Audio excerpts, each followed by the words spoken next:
Koffi the house help. Koffi was no ordinary house help. His presence radiated warmth and an air of mystery that seemed to follow him wherever he went. A young man in his mid-twenties, Koffi had arrived in the bustling city of Accra from his small village in the Volta region.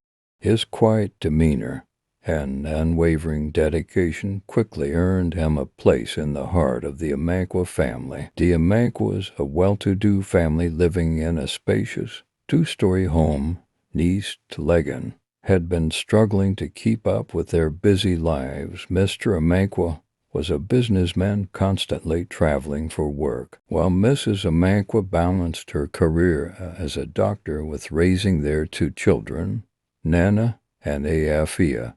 Their chaotic lives needed order, and Koffi was the answer to their prayers. From the moment he arrived, Koffi transformed the household. The children adored him. Nana, the eldest, was fascinated by the stories Koffi told about his village, tales of ancient trees that spoke and rivers that healed. Little Afia loved how Koffi could braid her hair with the precision of an artist, turning her into a princess every morning before school. But there was something more to Koffi, something unspoken. He had an uncanny ability to anticipate needs before they were voiced. The laundry was always done before anyone noticed the pile. Meals were prepared with an understanding of everyone's preferences, down to the exact spices Mr. Amankwa liked in his jollof rice. Even the garden, which had been neglected for years, began to bloom under his care. One evening, as the family gathered for dinner, a sudden storm rolled in. The power went out, plunging the house into darkness. Afia screamed, and Nana clung to his mother, but Koffi was calm.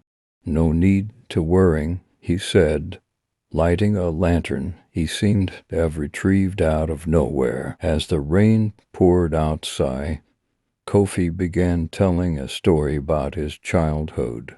He spoke of how, as a boy, he learned to listen to the whispers of nature.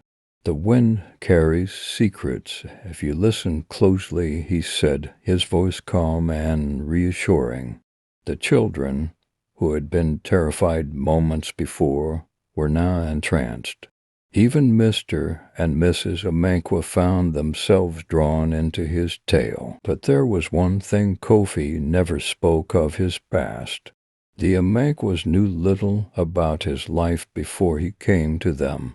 When asked, he would smile and say, "The past is a story best left untold." One Saturday afternoon, while organizing the attic, Nana stumbled upon an old, weathered book. Inside, he found sketches of strange symbols and notes written in a language he didn't understand. When he showed it to Koffi, the young man's expression darkened. "This is not a toy," he said softly, taking the book and placing it back in the box. "Some things are better left where they belong." That night, curiosity got the better of Nana. He crept into Koffi's quarters and found the book on a small wooden shelf. As he opened it, the room seemed to grow colder.